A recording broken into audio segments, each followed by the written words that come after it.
preservation of and increased access to the 92nd Street Y Humanities Audio Archives is generously funded by the National Endowment for the Humanities.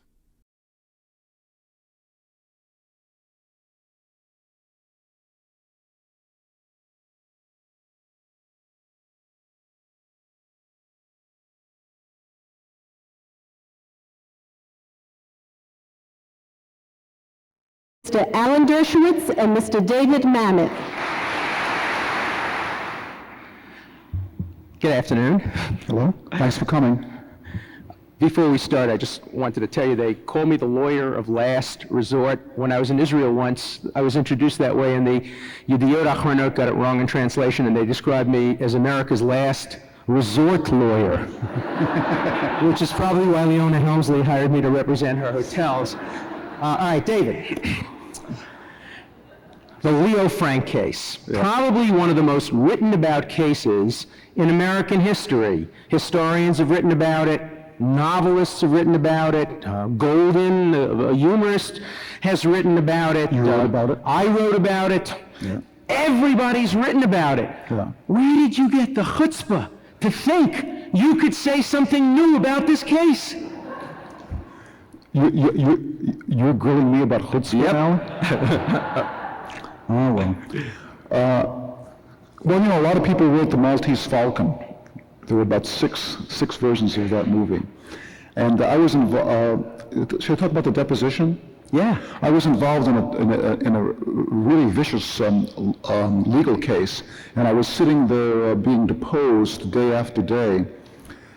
And whatever I said, the other side requisitioned more documents and called in more people, and eventually started to go crazy. And because there was no end to it, there's absolutely no end. If I said good morning, they would have gone back and requisitioned that day's weather reports and asked me under oath whether I'd read them, and tried to prove that I had or hadn't. It went on and on and on, and my mind started to slip. And I thought, well, thank God this is only about money. What if this had been about something serious? What if it had been about one's reputation, God forbid, or one's life, God forbid? And the case drove me a little bit crazy, and my wife said, don't worry, someday you'll write about it. And so that's what the book is. The Leo Frank book is about an innocent man caught in an intolerable position, fighting for his life against the law and society and the press arrayed against him. It's the first good thing I ever heard coming out of a deposition. Your book. So how does it feel? I mean, I'm a criminal lawyer, so I don't have much experience with innocent people. Maybe you can tell me, how must it feel to be innocent and to be in jail facing execution? Well, that I don't know. I just know what it feels like to be innocent and caught up in the legal system, and it feels like a vast obscenity. Now, of course, Leo Frank isn't just anybody caught up in a legal system. He is very much a Jew who is struggling with his identity as a Jew, and he's being tried by a Christian society, in effect, for a blood libel. That's right. And what extra dimension does his being a Jew facing this persecution bring both to his experiences and to your novel? Well, the novel is really a work of fiction. I mean, the facts involved, the actual facts of the Leo Frank case, which informed that novel, wouldn't fill one side of a sheet of paper, and I probably got them wrong too. So the book is about an imagined interior dialogue about a Jew who has been, at whom the blood libel has been thrown. It's not that you bake the blood of Christian children into matzahs, but it's that you, insatiable, ravening, diabolical Jew, have come down here from the north to take our young southern womanhood and rape and ravish and kill them. Well, but some reviewers, one already, but some will inevitably say, well, you really didn't understand the full workings of the dynamics, legal and political and sociological and media of the Leo Frank case. If it is a novel Why didn't you change the name of the character, make it about a fictional character, and not risk the possibility of being accused of creating faction or docudrama? Obviously, this is not any of those things, but wouldn't it have been safer to have created a fictional character?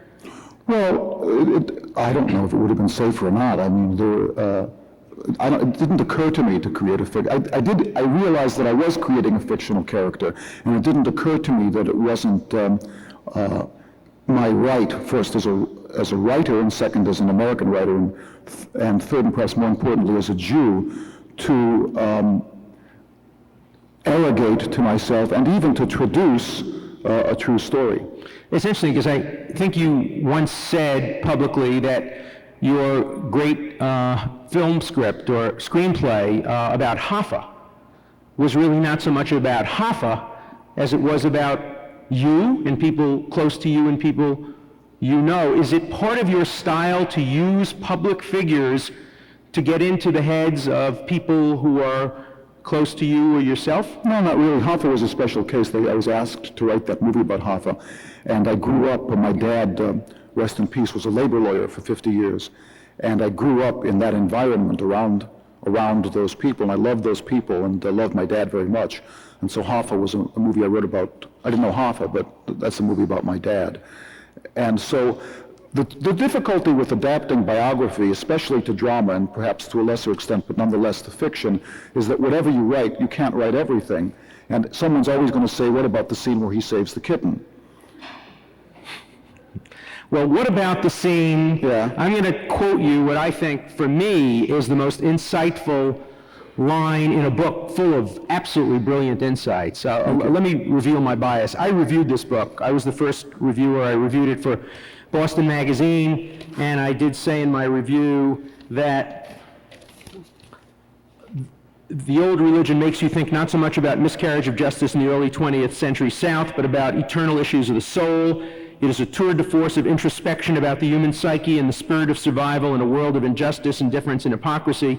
As such, it is vintage Mamet, but also his most original and challenging work. So I really am very, very high on this book from every perspective. But from a lawyer, I found one paragraph not only brilliant, but so remarkable in its insights that I couldn't imagine you hadn't practiced law for 30 years. And I'll read you the paragraph. It's about Leo Frank speculating about his own lawyers, who he thought had perhaps done a decent job, but now in retrospect he realized what their motivation was and why they were terrified living in this small community of winning the case. That was their greatest fear. And here's what David Mamet says. Frank saw now that which he had taken for courage was foolhardiness. The attorney had no desire to see Frank acquitted. An acquittal would subject him to the rage of the city. No, he wished to be seen to have made a valiant effort. He wished to have upheld at great personal cost a principle, the right to a fair trial. What a fool I was, Frank thought. Why did I enter this charade? What could this man have possibly gained from my release? The fees were poor, and had he won, this might have been his last. The swine, he thought, I can see him now in his clubs, in his haunts, smug, sure. That was a fine thing you did. And the man deprecating it with a sad shake of his head to indicate a sad business, a vile business, but for the principle involved. And the interlocutor reiterating, no, a fine thing you did. He could see both men in some club, on some veranda, bursting with self-congratulation, calling the evil good. Where did you get that insight? Where did you figure out that lawyers sometimes are terrified of winning unpopular cases? Oh, heck, I don't know. I don't know. It took me 30 years to figure that out. Well, I had a really violent and rude awakening about the legal profession. I mentioned my dad earlier, and he was a great lawyer. He was a very, very poor kid, an immigrant kid, and grew up in poverty in the Depression in Chicago. And his father had abandoned the family. He was raised by his mother, my grandmother, hardly spoke English at that time. and went on, and he kind of cheated his way into Northwestern Law School. I think he'd gone to a junior college, and I think he actually faked the transcripts to get himself into Northwestern, and he graduated to editor of the Law Review. And he was a great, great lawyer, and the smartest man I'd ever met, and an extraordinarily moral man. And so when I went out into the world and had to deal with lawyers, it took me a few years before I realized that my dad was the extraordinary anomaly, and that very few lawyers were like that. But still, you'd think that most non-lawyers would look at a case like the Oklahoma bombing McVeigh case, the first case, and say to yourselves, well, those lawyers really did a good job for the principal, they tried their best, but the evidence was overwhelming. And yet I'm convinced that those lawyers, unconsciously, or at least at some level, were terrified about what a winning an acquittal in behalf of a guy who had apparently blown up so many kids had done. Just look at I hate to mention it, Simpson case, where Barry Scheck and others, perhaps me as well, our careers probably would have been better served by losing that case. Of course, we worked our darndest to win the case, but there are many lawyers, particularly in a setting like the one you described, where it's a kind of WASP lawyer arrayed against a Jewish guy, who would want to lose that case. I still think it's an amazing insight. Thanks. Thank you. It's an imagined, it's not about, what do I know about the law? What it's about is an imagined dialogue of a guy caught in the trap. Mm-hmm. And the book is, I guess the first paradigm of this is the book of Job, is a fellow saying, how can we live in a world which is evil? How can I explain to myself a world in which God allows evil to occur? And the book, I hope, takes him through the process of denial and rage and all of that, things that Elizabeth Kubler-Ross probably told us about, to a position on the verge, on the brink perhaps, of a true spiritual understanding of the world. And then, of course, he's taken out and killed. We'll get to just the facts in a minute. Another thing I found about this book is it's a very unusual book. This is not a book one reads in solitude. What I wrote about it is, The Old Religion is a novel that cries out for discussion. You can't just read it and go on to your next book. It is so provocative, at times so perplexing, that you just find the need to give it to someone else to read, watch them as they are reading it, then pounce on them with questions and challenges. And so now I have the opportunity to pounce on you with questions and challenges.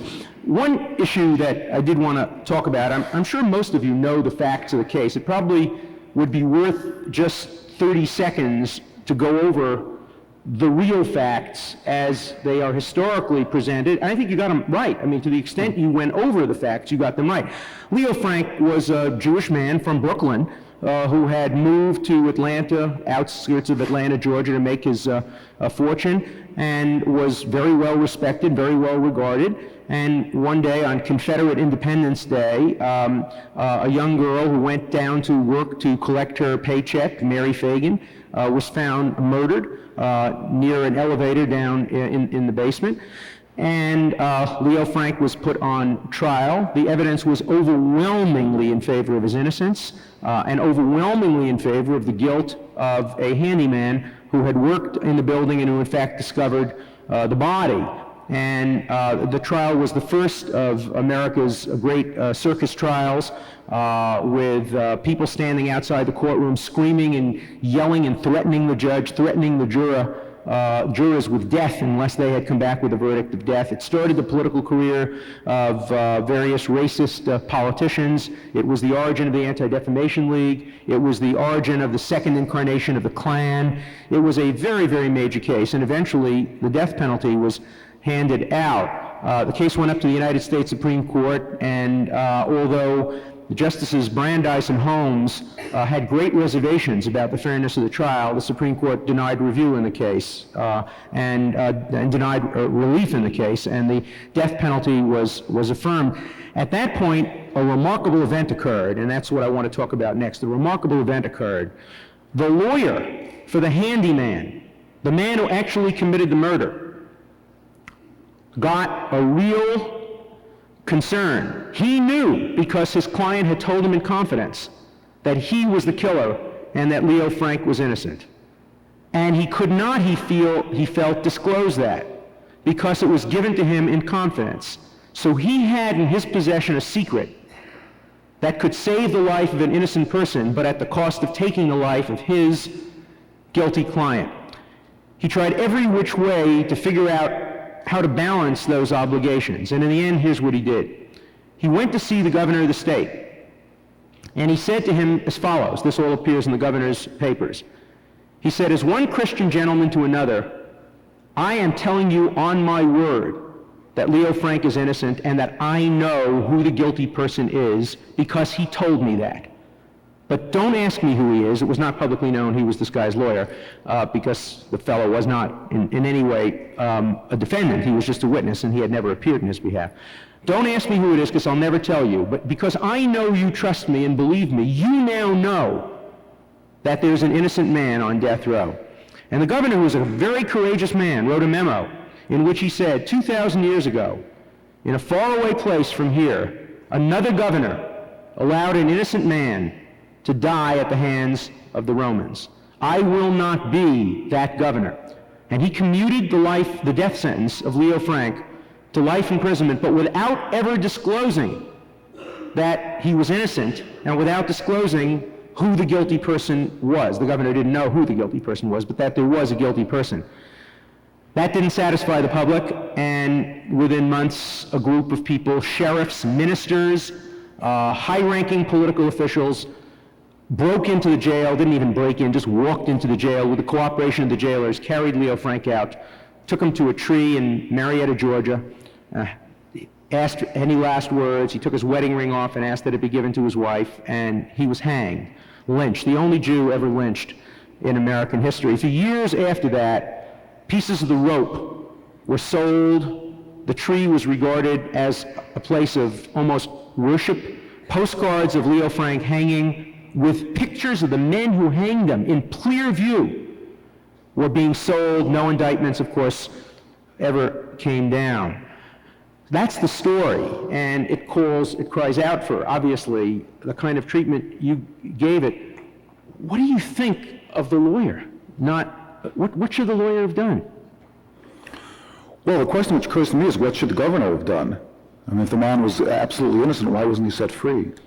Well, because he didn't have the ability to get up there and say, I know he's innocent because somebody told me that the guilty man is. You know, the only people who ever really get commuted are people who are not only innocent, but if you can show there's a guilty person out there, that becomes politically popular to do, and he couldn't do that. Mm-hmm. His hands were tied. Now, wasn't there a tradition, it seems to me, in Rome, where there were side judges or something? They were basically reasonable people who had the capacity to set aside or to alter any verdict that the courts made. Isn't that true? Well, that's throughout history. There have been kind of institutions of equity. In the United States, it's placed in the hands of a governor or right. a president. But governors and presidents act at their political risk. Look, a president of the United States lost re-election for pardoning another president of the United States. Because there seems to me there's something very interesting happening when the governor says, I accept your word that the man is innocent, therefore I'm going to sentence him to life in prison. And that has something to do with antisemitism, whereby the Christians, and to a certain extent us Jews, say if all of these extraordinary things are said about us, certainly some of them must be true. Mm-hmm. That the truth lies somewhere in between, which is, I think, to a certain extent, a little bit of the makeup, or potentially the makeup of an assimilated Jew, of adopting the view of the oppressors, that if all these terrible things are said, certainly some of them must be true. And that's part of the process that my imagined Frank goes through in the book, is trying to identify, as many of us do in the diaspora, with the majority culture as a way of staving off real or potentially imagined difficulties. That is just brilliantly presented as he thinks about what in his past he did to warrant or deserve this kind of condemnation. You say in this book, you put it in the mouth of the character, but you say some things which make the reader, certainly made me as an American who lives among Christians and people of different faith, made me a little uncomfortable. I mean, there's some fairly strident remarks in this book, put in the mouth of the character, about Christians and Christianity. What did you intend for that? How did you intend for that to be read? I'm not sure. I think that what I intended is to have frank. You know, there's an interesting phenomenon about the books, Jewish books by Jews, and that phenomenon always rather diverted me. Is the first quote on the back of the book is always a joy for Jews and Christians alike. It's interesting because Zion's review of Chutzpah starts out that it's a must for all Jews, and Goyim should read it too. It's the same point. Who is your audience for this book? I have no idea. I'm going to find out. When you sit and write a book, you don't have in mind who's going to read it? No, I don't. You see, I do. First, I always think of my mother, who's sitting in the fourth row over there. And I'm always thinking, you know, what's she going to think? What are her neighbors going to tell her? And will she defend me or not? Oh, yeah. But beyond that, you don't think of a specific. No, I just read him. There was a remark attributed to Shakespeare about one of his actors. I think it was Burbage or somebody. He wrote Lear and handed the actor the play Lear and said, "I've finally written one you can't act." And that's kind of how I feel about writing novels. So let me understand then. Are you saying that the decision for you to write a novel, as distinguished from a play, you have a play opening on Broadway very, very soon, which deals also with Jewishness and Jewish background. Right. The name of it? That's called the Old Neighborhood. The Old Neighborhood, and this is the Old Religion. What determines for you whether something that you have in your head as an idea should be written as a play or written as a novel? Is it, if it can't be acted, you put it in as a novel? No, this could be acted. Well, I have no idea. It's like, why do we want to go out for Chinese rather than pizza, you know? I was expecting such a profound answer. That's profound. That's profound. Okay, I'm sorry to have lapsed into the culinary. You were supposed to ask me a couple of questions, too. So, first off, I'd like to say it's a great pleasure, as always, to talk to you and to be up here with you. And Alan wrote a book, one of his books I reviewed a few years ago, and I said, Mr. Dershowitz is a brash, outspoken, arrogant Jew. And as a mother, I applaud his example.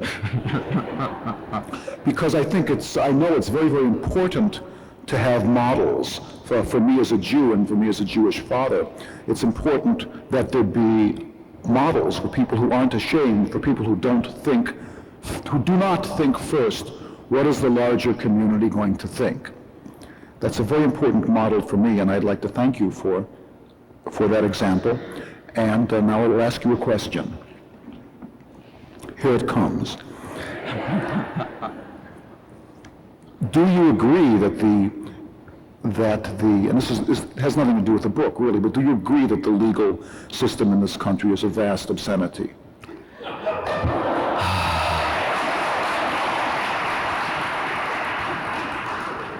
I'm reminded of when the mayor of Jersey City responded to the cardinal saying that Jersey City was a cesspool of corruption, and the mayor said, "It's not that much of a cesspool."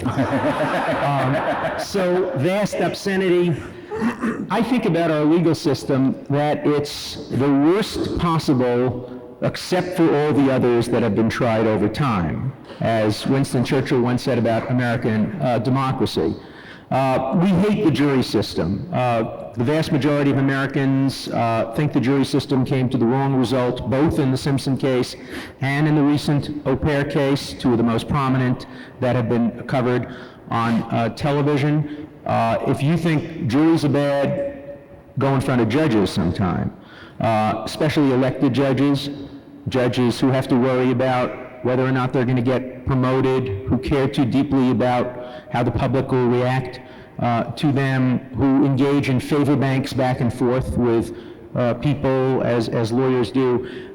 Our legal system, as you know, I've written for 35 years, has all kind of very, very deep problems. But at bottom, we're trying very hard to do the impossible. Look, justice, even the Bible, it doesn't say accomplish justice. It says tzedek, tzedek, tirdof. Justice, justice shall thou pursue, as if pursuing it is a never-ending quest.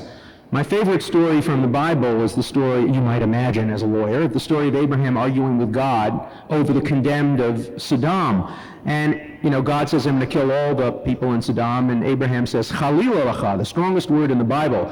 Profane you would be to kill the just along with the unjust. What if there are 50 just? What if there are 40 just? It's a brilliant argument. And God, interestingly enough, answers it in a very difficult way. He says, if you can show me 50 innocent people in the city of Sodom, I will save all the people of Sodom.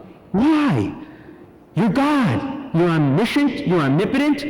You can figure out who the guilty are and who the innocent are. Why not save the 50 innocent and punish or kill all the rest of the guilty? And I think what God is doing in that great story is he's teaching Abraham about the imperfections of human justice.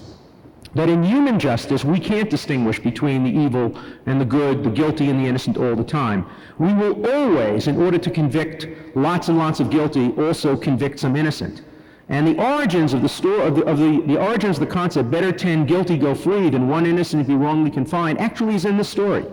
Because it's the first attempt to quantify. And you remember, Abraham stops at 10. He doesn't say 9, 8, stops at 10. Even he realizes that there are a certain number of innocent people that you're going to have to convict if you want to have an ongoing system. But it shouldn't be too many. It shouldn't be 50, 40, 30, 20. 10 is probably about the right number. And so the imperfections of justice, I think, have been with us from the beginning of time. And the question has to be a comparative one, compared to what and compared to how much better we can make it. We can make it a lot better than we now have it. But it ain't as bad as a vast obscenity. Mm-hmm. Okay. Mm-hmm. It's so great to listen to Alan. It's so great to listen to Alan talk. I mean, what in the world, to my mind, is better than a learned Jew? And you listen to him talk about about going back to the Torah and doing the exegesis of modern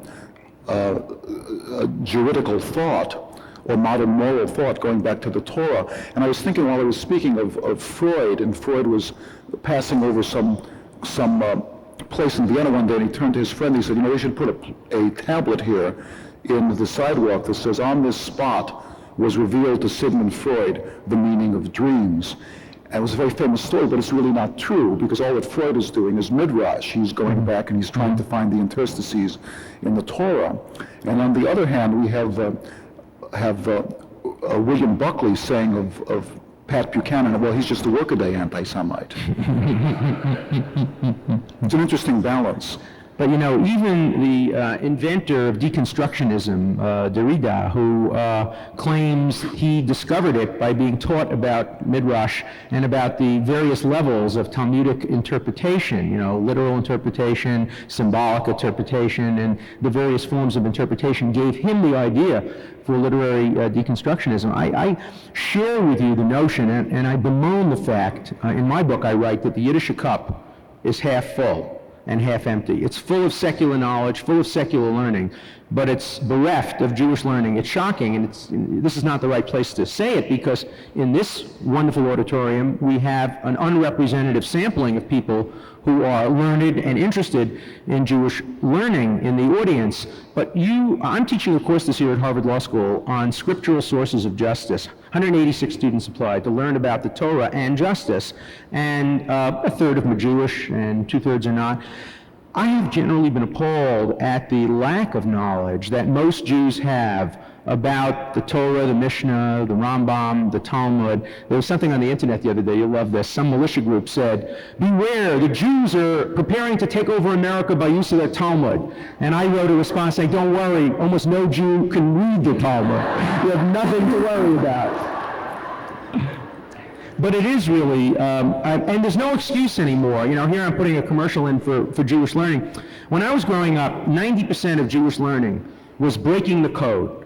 Learning how to read Aramaic, learning how to figure out why Rashi had these strange scrolls that you couldn't penetrate. Today, 90% of relevant Jewish wisdom is available not only in English, but in good English.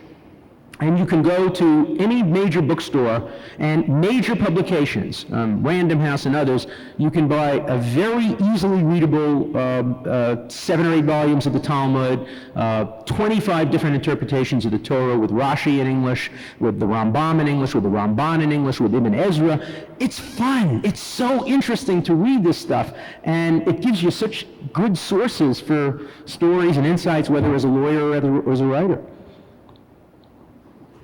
Yeah, I agree. So do we have anything else we disagree about, or should we? Well, I don't know, you really changed my mind with that book about the Simpson case. It was a terrific book. It was a terrific book. It was about being reasonable, about applying the same standards to everyone. It was a very, very good book. I'm interested in anti-Semitism, and kind of the older I get, the more it shocks me, the more it stuns me. The whole idea of race hatred, of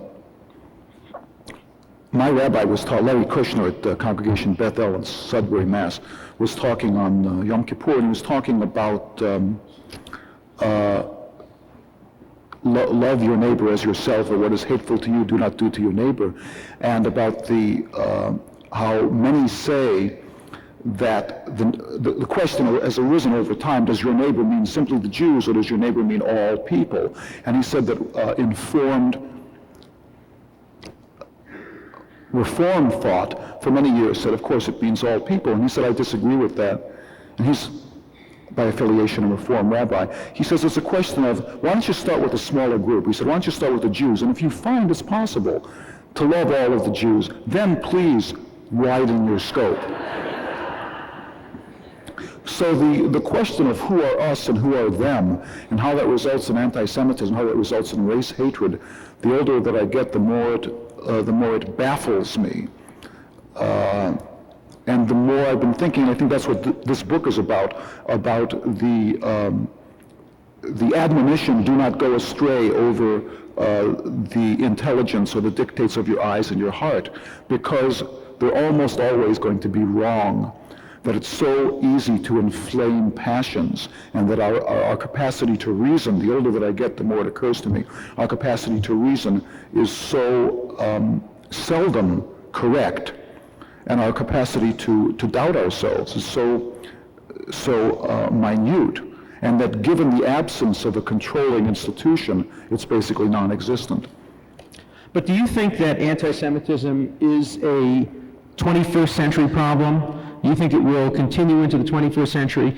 Our local newspaper, the Jewish Advocate, recently ran a headline, Anti-Semitism Rises in Massachusetts.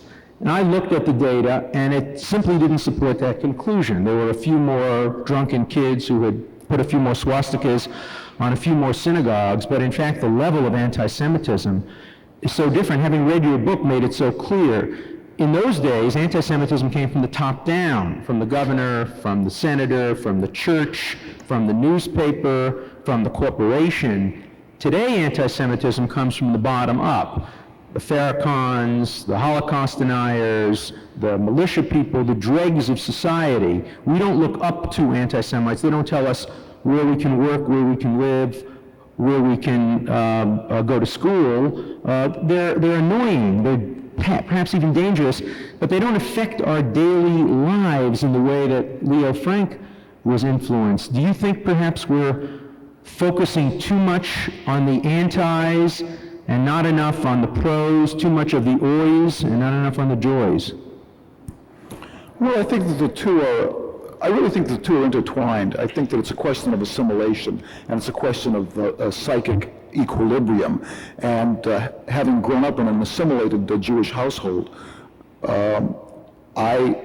it's important to me to speak out, both for my family and for our people, against that assimilation which is going to deny the individual a happy integrity. Mm-hmm. That's what I think. And I think that anti-Semitism, whether it's from the outside in or from the inside out, has the capacity to deny the Jew, us Jews, a full happy life. And I look at the great example of the gay liberation people, because I think implicit in what you said is a kind of an argument that it seems could probably be made, or was traditionally made, of one gay person to another: you're having a good life, you're doing what you want, what the hell business is it, what other people say about you, you know it's not true, just go out and lead your life. But I think a much better answer is we're here, we're queer, get used to it. And I think that the same is true of us Jews. Okay, what do we say? We're here, we're... Well, I think that at least in our generation, the traditional response has been to shrug and say, fine, let that person live with the imperfections in their mental and psychological makeup. Doesn't do anything to me. But there is a relationship between anti-Semitism and assimilation, and it's a very disturbing one. In my book, I quote the original Lubavitcher Rebbe as praying for the victory of the Tsar over Napoleon, because he feared that if Napoleon wins, anti-Semitism will end and the Jews will assimilate. Herzl made the same point, Einstein made the same point, Sartre made the same point.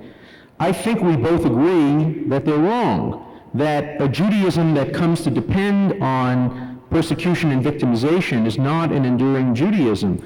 I mean, just recently a woman called me from a university in this city asking me to come down and speak because she wanted somebody to stir up, get the Jewish students to identify as Jews. They weren't identifying. And then I said I would, and she called me back about a month later and she said, we don't need you, professor. We have somebody better. The black students have invited Farrakhan, and he's gotten all the Jews organized, and we're all protesting, and we're all getting together. There's something uncomfortable about a Judaism that needs victimization to survive, and if we are indeed moving toward a post-persecution era, or at least the hope of a post-persecution era, don't we have to redefine our Judaism, and don't we have to, in some respects, if not change the old religion, at least change our attitudes toward victimization and toward persecution? That's what I was suggesting. I don't think that we need. What I'm saying is that we don't need to define ourselves in terms of the other. I'm not suggesting that we Jews need anti-Semitism to survive. Quite the contrary. What I'm suggesting is that we need a little bit more philo-Semitism on our own parts to define ourselves in terms of ourselves, for ourselves, not vis-a-vis the larger community. But how do we do that when we also encounter, for the first time in our history, philo-Semitism from outside? When I was growing up, nobody who wasn't Jewish wanted to marry a Jew. Today, everybody wants to marry a Jew except apparently another Jew. So we're experiencing a lot of philo-Semitism that is causing intermarriage and assimilation. Are you saying the answer to that is we have to love ourselves and have such faith in ourselves that we don't need to be accepted by other people? I mean, I really do think one of the nasty... That's exactly what I'm saying. Yeah. One of the nasty... I'm not one who's ever a joke police, and tell all the lawyers jokes you want, but don't tell a Jewish American princess joke in my presence, because you're going to get me really, really mad. Those jokes have a way of just degrading Jewish women in ways that are so unfair. And I have to tell you, the one thing, and I think I even think it's a cause of intermarriage in our society. I think Jewish men have been so put off by the way these stereotypes of Jewish women and back and forth that it's created almost a war within Judaism between men and women, and it's just awful. And it really, really has to stop. I think that's absolutely true. Yeah. And you're right, we have to start, thinking more positively about each other and about ourselves. Well, I mean, what could be better? There was a wonderful biography of Irene Mayer Selznick where who was married for a while to David Selznick, and more importantly went on to produce Tennessee Williams plays with the Theater Guild. And they were very friendly with Jock Whitney, who's, I guess, one of their money people. And at one point he said, I'm thinking of converting to Judaism. She said, why? And he said, because when two Jews get together, I've never seen anybody have more fun. Mm-hmm. Well, that's terrific, because, in my book I quote a woman saying her Judaism as a child was an old man saying no. And that is not something that is easy to pass on to your children. That story is wonderful about when two Jews get together, they have a great amount of fun. They fight with each other, they argue, but they have a great deal of fun. I just thinking of the wonderful story of the two Jews sitting in a cafe in Vienna in about 1915, and one of them is reading the Yiddish language liberal newspaper, and the other one is reading a German anti-Semitic rag. And the Yiddish newspaper turns to him and says, what are you reading that rag for? One says, look, I used to take your Yiddish newspaper. What did I read about? I read about Leo Frank being lynched. I read about Dreyfus being falsely persecuted. I read about the Jews of Palestine starving. I read about pogroms in Kishinev. Now I read this anti-Semitic newspaper. What do I read? The Jews own the banks. They control the world. Wouldn't you rather read the good news than the bad news? And I think today, too many Jews feel comfortable reading the bad news because it's a comfortable news that we're still oppressed, that we're still victimized. The ADL comes out every year with this report of how much anti-Semitism there is in the country, and it's almost like an old friend, comfortable. We have something to tell our children. You don't give Hitler a posthumous victory. You don't, but we're not going to be able to stay Jewish because of Hitler, because of Farrakhan, because of the Tsar, or because of any of our enemies. We really have to make it fun, intellectual, spiritual, and I think we both think it's there. I completely agree. My rabbi says, the phrase which he adapts is, what is a serious Jew? The answer is a serious Jew is somebody who wants to have Jewish grandchildren. Mm-hmm. Well, it's true, but I have to tell you, Israel's not making it any easier by telling us who a serious Jew is and defining many of us, including this entire congregation, out of existence in Judaism. Yeah, but if it was easy, everybody would do it. Of course, right. But you're going to have this experience. I had this experience. We both have little daughters. I took my 7.5-year-old daughter with me to Israel last year, my wife and my daughter, and the first thing she wanted to see, she wanted to go to the Kotel. She had studied it in school. She had read about it. She knew you put notes in it. It's great to have a kid who wants to go to the Kotel. I mean, other kids want to go to the, maybe the lake or the ocean. She wanted to go to the Kotel. What I had forgotten to tell her, my wife and I had forgotten to tell her. Oh, she had to dress up. No, that we couldn't go to the Kotel together. That we had to separate. Yeah. That I had to go to the men's section and my wife and daughter had to go to the women's section. Now that's a good educational experience, but in the end there ought to be 3 sections of the Kotel. One for all men, one for all women, and one in which men and women, the 90% of Jews who believe that praying as a family is a good thing, can do it together, and we really do have some great difficulties ahead of us from within. And it's not going to be easy, that's the challenge. I want to thank our guests and take time for your questions. I'll repeat the questions. Yes, sir. Your last point is very interesting to me, and that is how do you ameliorate conflict between Orthodox, conservative, reform? But you'll bring up your son, Daughters, right.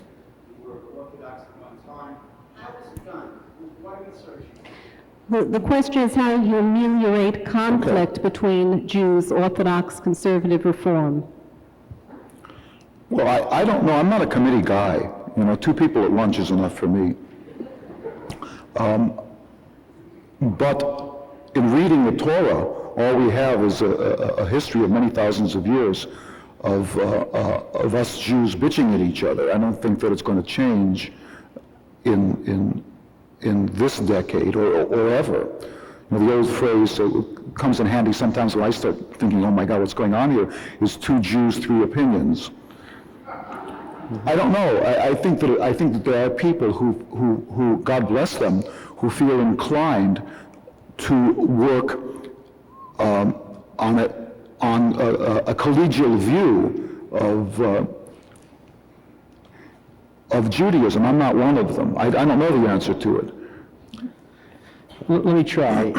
I'm optimistic. When I was growing up, there was a big deal whether you were a Galiciana or a Litvach. I mean, you really knew. Today, nobody knows. Nobody remembers. It was a swear word in my house to call somebody a Galiciana. It was a what? It's a swear word. He does that like a Galiciana. I was a Galiciana. Still am. So watch it. When I was growing up, what was your background? Well, Polish, on the Bug River between, they used to call it Russian, my grandmother called it Russian Poland. I have some news for you. I think you may be a Galiciana. I think so too. When I was growing up, the definition of a Hungarian Jew is, the recipe for a Hungarian omelet was first steal 2 eggs. I mean, that's the way we would talk about different Jews. So it's not surprising that we have these divisions. But I see a very important development occurring. I see a development which I call post-denominational Judaism.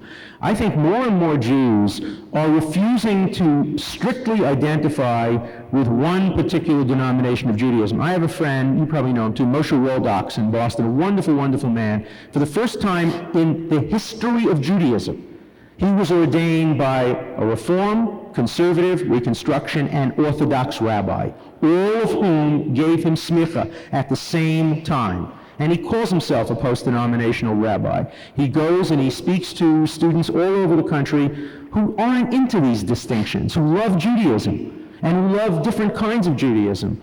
I belong to 5 congregations. I belong to my mother's congregation, the Young Israel Beth El Borough Park, because occasionally I like to daven where I grew up in Borough Park. In Cambridge, we belong to the conservative Harvard Hillel. On Martha's Vineyard, there's one synagogue, the Martha's Vineyard Hebrew Center, which is Reform.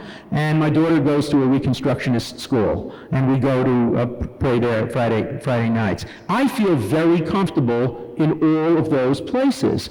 And I think we really have to start thinking about what it means to be a Jew who really doesn't buy into these sharp distinctions in which everybody is always antagonistic to everybody else. You know, in the old days, there was only Jews. Today we have, glatt kosher, and there's so many distinctions that, and I think if peace were to come in the Middle East, which we all hope will come, and maybe even the end of anti-Semitism here, we will turn on each other to an even greater extent, and that's the great danger. Yes.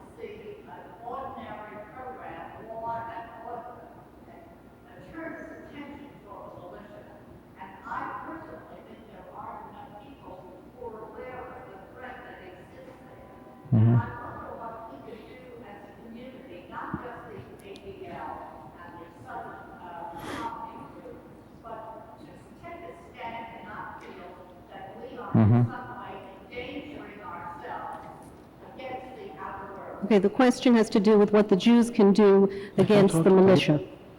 Well, I think that I'll tell you what I think. I don't know that the militia is a threat, and I don't know that it isn't a threat, because it's on the news. So I think it's equally likely that it's a fiction than it's not a fiction, because the news is just there to sell toothpaste. If it's not a threat, I don't have to do anything about it. If it is a threat, I don't think there's anything that you or I can do about it. I mean, unless we wanted to suit up and go to Idaho, and shoot it out toe-to-toe with the guys. But here's what I do think. I think that this bugbear, which coincidentally may be real, of the militia, is not something that one can do something about, but what one can do something about is anti-Semitism in daily life. The odds that you or I are actually going to wind up in the piney woods shooting it out with the militia are small, but the odds that you or I are actually going to, at a dinner party, run into someone who might have said something which was derogatory to us or to our history or to our people are somewhat larger. And I think that we have to, if we are concerned with anti-Semitism, we have to address those true instances which we find an affront, and let the wider instances be taken care of by the appropriate authorities. Well, I feel a little more comfortable in the face of the militia because my friend David Mamet is the only Jew I know who is a member of the National Rifle Association and packs heat. Not now, today, but this is a man who knows how to handle guns. So if we do have to shoot it out in Idaho, you're going to be my captain. Well, no, I should point out that I don't actually pack heat, that I have been known to chase Bambi around the woods of my house in Vermont. But my wife refers to me as the Deer Protection Association because I've never shot one. Yes, Mr. Baldwin. As two Jews who want to particularly prominent in law and prominent in literature and theater, what is your opinion of the fundamentalist Christian revival today in the country? School vouchers, private schools, and the future of public education. I think it's the scariest thing that is happening to Americans today. And what I worry about mostly. Repeat, the question had to do what our guests think of the fundamentalist revival in America. I think it's the scariest thing, and what worries me most is its Jewish allies on the extreme right who pander to the Christian right and who pretend they're our friends and love us as Jews. It is frightening because the Christian right has three goals, and the three goals are exactly to abolish the three strongest structures of Jewish first-rate citizenship and status in this country. First, the separation of church and state, which is crucial to our survival because this is not a Judeo-Christian country. We are no longer second. We will soon be 11th. And so the choices we have are tied for first or 11th. And that's a no-brainer, to stay tied for first. And we're tied for first because in America, all faiths and all religions and non-religion are equal. Second, they're going back to an old kind of nativism in which America is really owned by one group and we're the interlopers and we're trying to take over their schools and trying to displace their Christianity with our Judaism. And third, they're moving America toward a more radical division within politics. What has been best for Jews is the centrism of American politics and the fact that we are as authentically American as any other immigrant group. It's terrifying. When I saw the front page of yesterday's New York Times, what I thought I was seeing was a picture taking place in Baghdad or in Cairo of fundamentalist Muslims on their knees praying, but it was a color picture in the New York Times of American Christian students in a town in Alabama refusing to go to class, leaving class, and protesting and getting down on their hands and knees because Jesus was not in their classrooms. Let no one mistake the fact that this is not an argument for the introduction of non-sectarian Parava prayer into the schools. This is a first step, a wedge, to bring fundamentalist Christianity into the schools in a proselytizing way, which will make it extraordinarily uncomfortable for Jews, particularly in small towns, particularly in places where we're below 4 or 5%. Remember, we are shrinking in size all over the country. We were 4% in 1937, we're 2% today, we're going to be 1% early in the next century. And the growth of Christian fundamentalism is very frightening, and it's something that we have to address. We should not be ashamed of demanding the separation of church and state, of using all of our legal and constitutional talents to keep that wall of separation high. A wall built to protect Protestants from the state now is the most important wall maintaining the first-class status of Jews in America.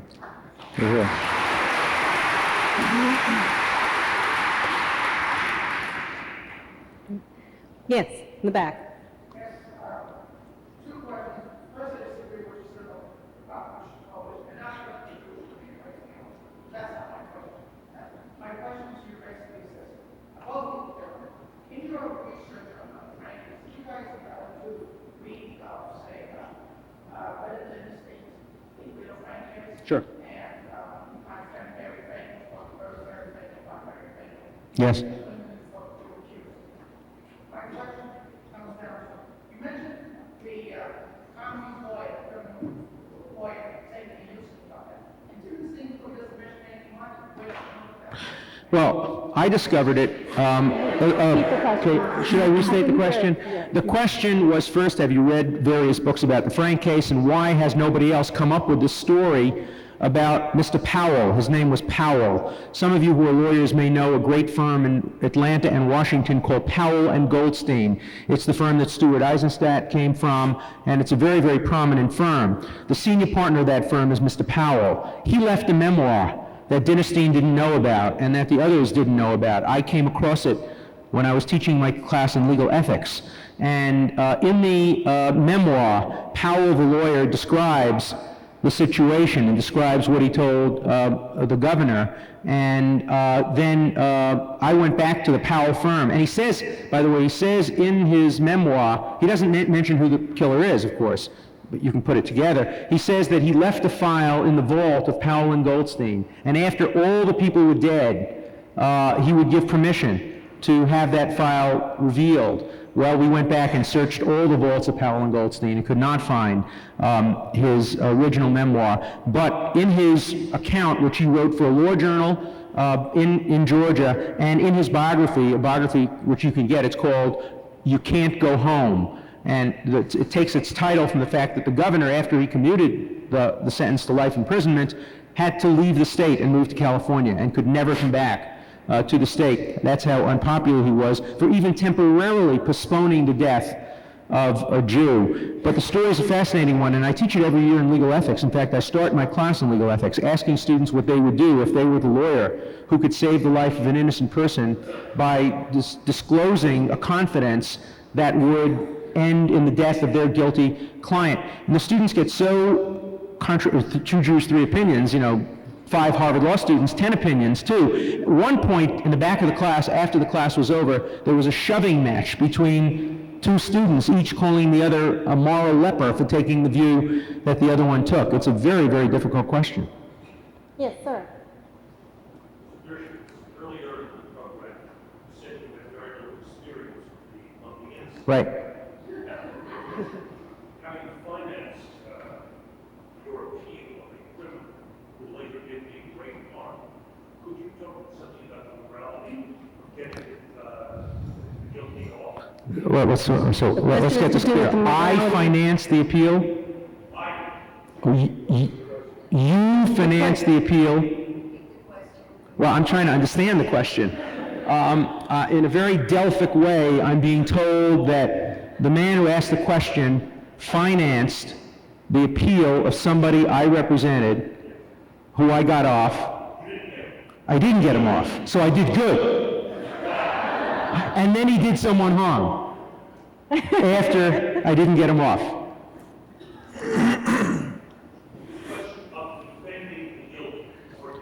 Let me let you in on a secret, okay? You promise you can't tell anybody.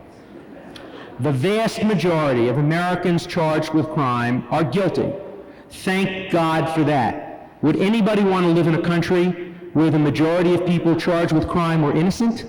That might be China, Iraq, Iran. It is not the United States of America. It has never been the United States of America.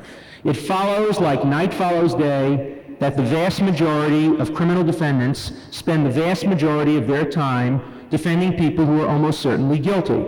Now, in any given case, we don't know for sure whether our defendant is guilty, because I've had one defendant out of my 250, one, who told me he was guilty. This is the man who planted the bomb, who made the bomb that was planted in Seoul Yurok's headquarters, that blew up and killed a young Jewish woman, Iris Konis.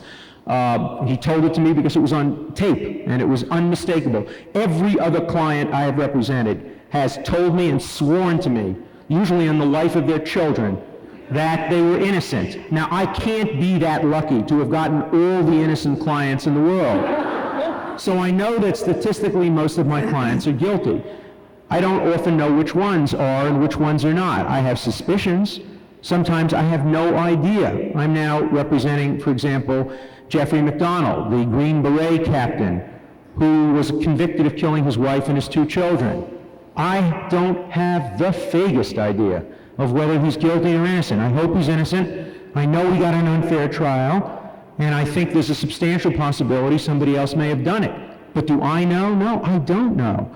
And it's crucially important that people be represented and be represented zealously. I'll tell you a wonderful story from the Talmud. It's in Sanhedrin. It's about a story where a man was so obviously guilty that the Sanhedrin voted unanimously to convict him and sentence him to death. And the president of the Sanhedrin said, because the vote was unanimous, he couldn't be executed. People said, why? Well, because there was no one person within the Sanhedrin who would zealously advocate his innocence, we can't be sure of the process. Even the Catholic Church appoints a devil's advocate before they will make someone a saint. We cannot have a system unless there are people who are prepared to represent zealously, ethically, within the bounds of the law, anyone. I have a rule. I never turn down a capital case. Never. No matter what the circumstances, no matter what the facts are. I don't turn down capital cases. I don't turn down First Amendment cases. Right now I have 13 pro bono cases and 3 paid cases. Almost all my cases historically have been pro bono cases, and because I feel so strongly that you must represent people in order to make sure our system continues to prosecute the guilty and not the innocent, and because every so often there is an innocent person. If 5% of the people in prison today are innocent, that means 50,000 innocent people may be in prisons today. If 1% of the people on death row are innocent, that means 35 innocent people are on death row. That may sound like a tiny, tiny percentage, but you're going to have to get by me and people like me before you can subject anyone to the death penalty. I'm not trying to win popularity contests.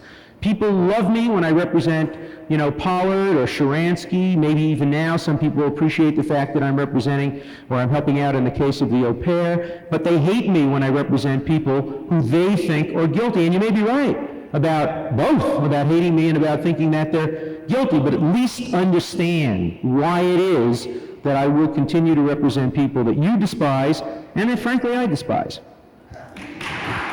Bravo.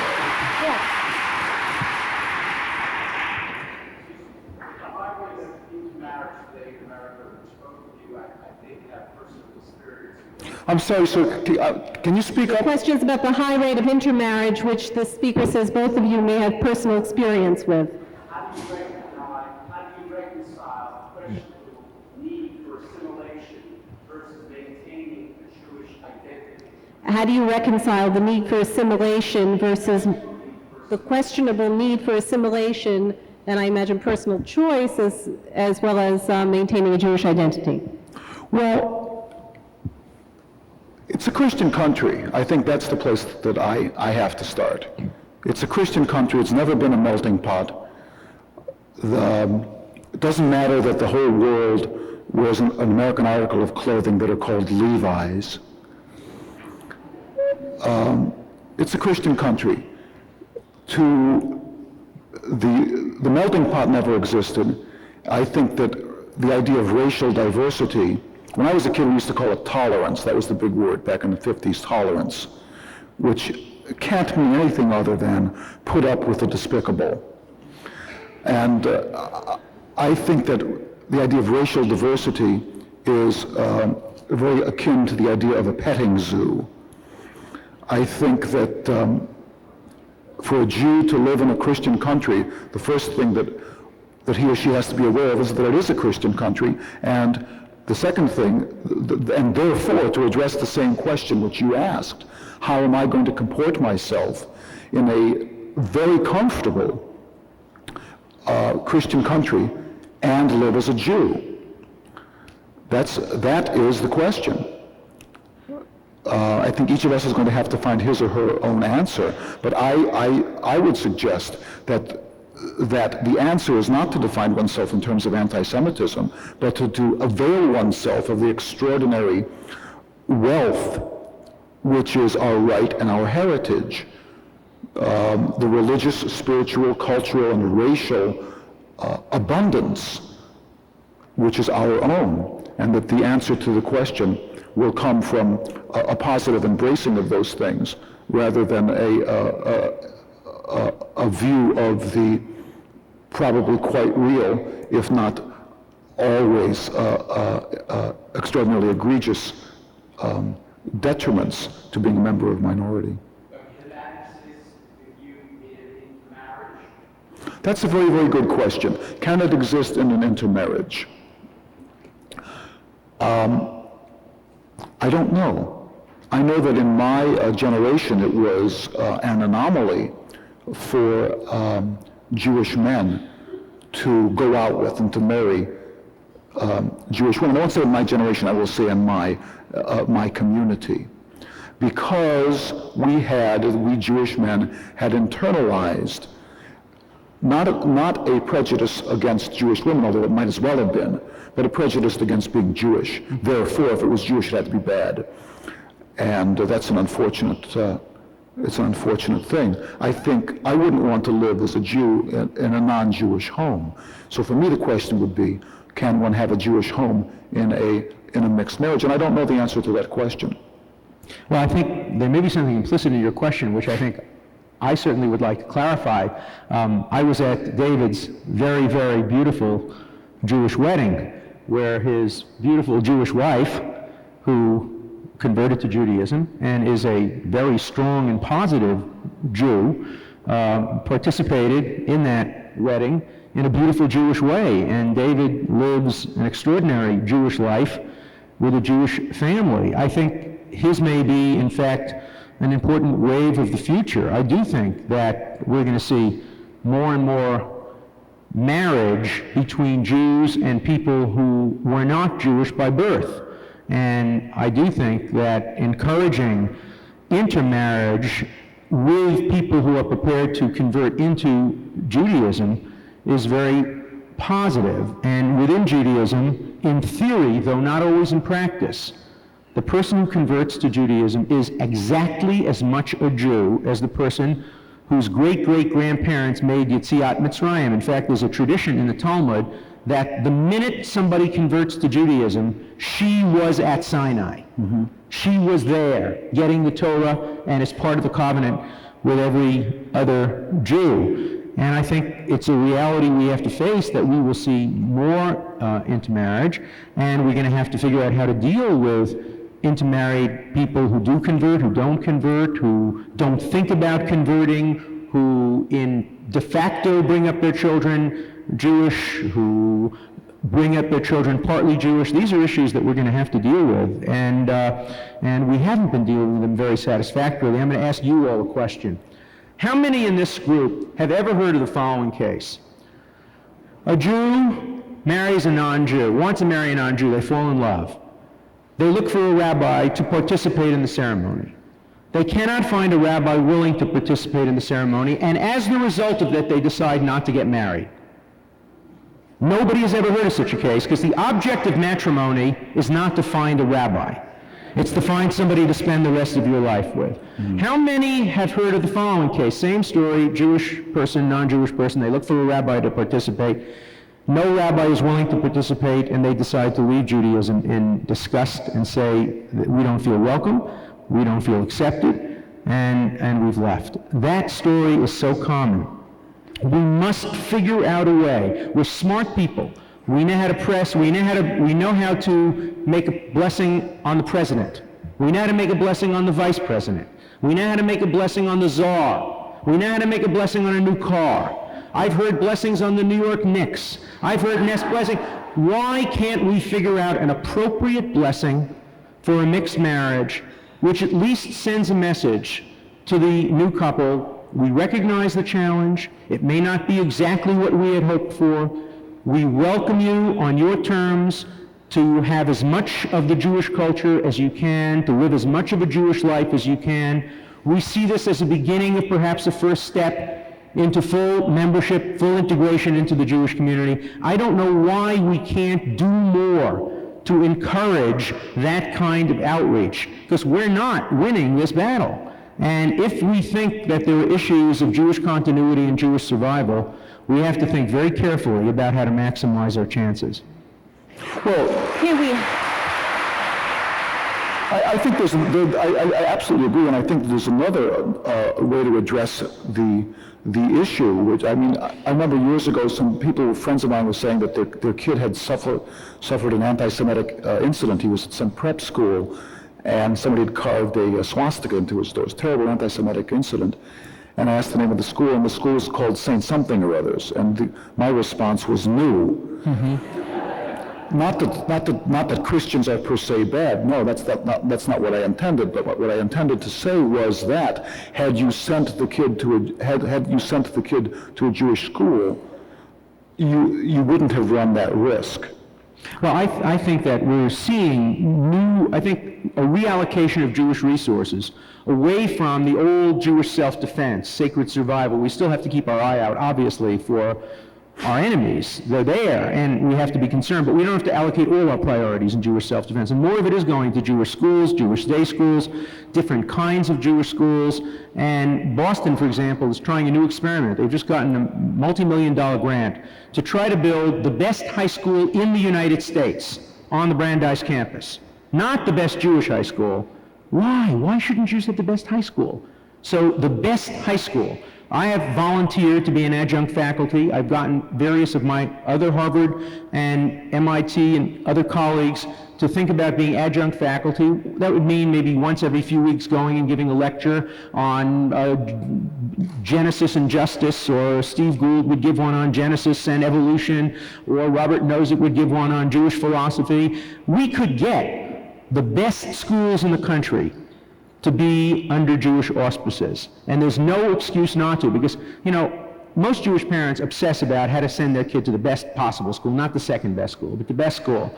And if you today go to a Jewish day school, many parents believe you're settling. It's okay, it's a pretty good school. Ramaz is very, very good. You know, this school is very, very good. But it's not St. Paul's. It's not Exeter. Why? Why shouldn't it be better than Exeter? Why shouldn't it be better than St. Paul's? Are we not wealthy enough as a community? Are we not bright enough as a community? Are we not committed enough to education as a community? Why do we have the best hospitals in the world and not the best schools? I don't get it. And I think that we really have to reallocate priorities so that what happens now in South Africa and in Australia, where every kid in the country tries to get into those Jewish high schools because they're the best in the country, we have to begin to think about how we can do that here. Okay, one last burning question. Lady in the back. I want to be an adjunct faculty. Yes. I've been to Yeshiva for 12 years. So did I. I grew up in an Orthodox home. I'm gay. I'm the daughter of a Holocaust survivor. I feel as if I am the poster child for Judaism, and I feel as if I am responsible for leaving a trail of goodwill wherever I go, as trying to become the right and wrong, wherever they need to apply to our community. Yeah. I quote you, Mr. Mamet, saying at some point, and I do not remember exactly what you were referring to, but you mentioned something about accelerating the decline. Do you remember that? I can't hear her. Accelerating the decline. Is that ring a bell? I can't, I'm sorry. Accelerating the decline. Celebrating what? Accelerating the decline that you had said, made that remark? Someone had asked you a question, and your response was to accelerate the decline. I don't remember exactly what the issue was, but it rang true for me personally, because I do feel that we have a lot going on within our communities, Orthodox, Reform, and Hasidic, our histories, and our belief system. But what I do feel is I know I'm alive, and I'm supposed to do something with my background. However, because of the discriminatory nature within our own communities, as well as the situation outside of our communities, I feel that I can't find a peace within myself to move forward and create a forum for people in this room even that need to express themselves as Jews. Are you following? Well, maybe if you could put it in a question form. Now, this woman is saying that she's a product of. Do you consider yourself, each of you, do you consider yourself poster children, poster men for the elitist factor of the Jewish community? For the elitist factor? Do you you consider yourself poster children for the elitist factor of Jewish religion? I'm not sure what the elitist factor means. I'd love to consider myself a child of any kind, but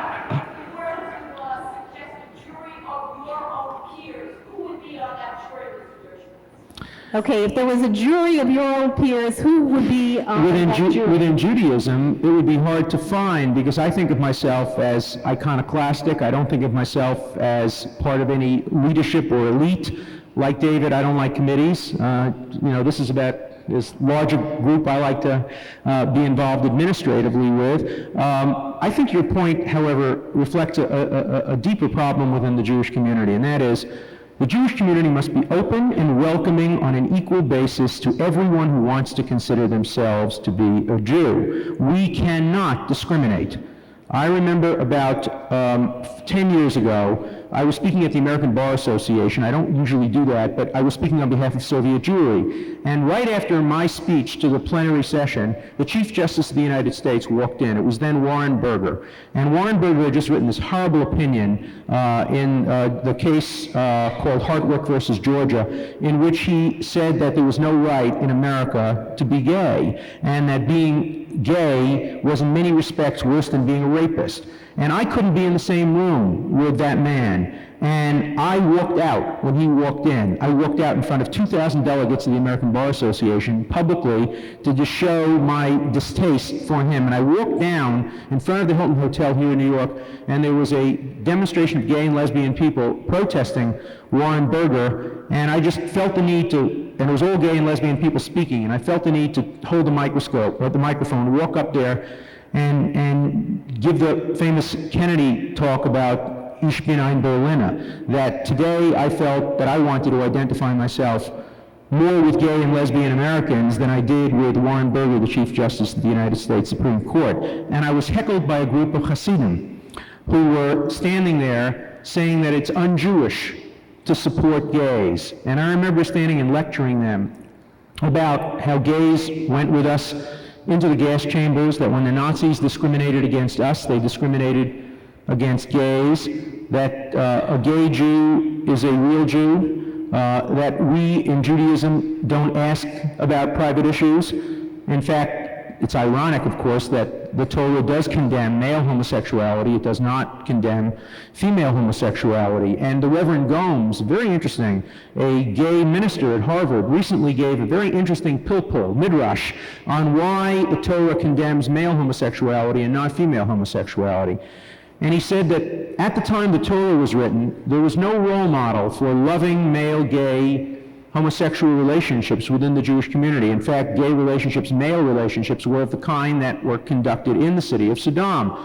Cruel, predatory. There's the description in the Torah, of course, of the predators coming to Lot's home and trying to rape the guests of Lot, and Lot offering his daughters, that bizarre story. But that there was no role model for loving relationships. And so what God condemned in the Torah was not the plumbing or the private sexual conduct, which is none of anybody's business, but rather the nature of a relationship being non-loving and promiscuous. And because, in fact, there were models, even in those days, of female relationships, which were loving and monogamous and long-term, that the condemnation didn't extend to that. I don't know whether that's, quote, the correct interpretation, but I think every generation has the right to interpret the Torah in the way that seems most relevant to the needs of the day. And for me, that's a wonderful interpretation. A rabbi recently in Long Island performed a blessing over his assistant rabbi, a woman who was entering into a covenant, a lifetime covenant, with another woman, a learned woman from California, a learned Jewish woman, and they wanted to lead a Jewish life together.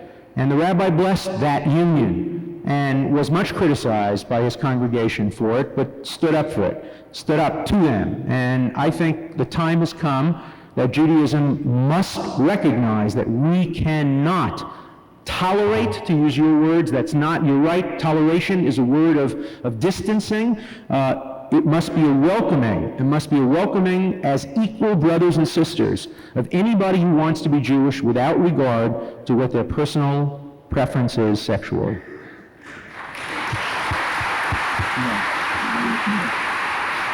David Mamet, any concluding words from you? We don't have much time. So there will be a book selling and signing downstairs and further opportunity to speak with our guests. But one last word. I'm thrilled to be here. I'm thrilled to be here with Alan and with you, and thank you all for coming. It's a pleasure. Thank you for coming. Thank you, Alan Dershowitz. Thank you, David Mamet. It was a wonderful afternoon. Thanks for listening. For more information on the 92nd Street Y, New York, and all of our programs, please visit us at 92ny.org.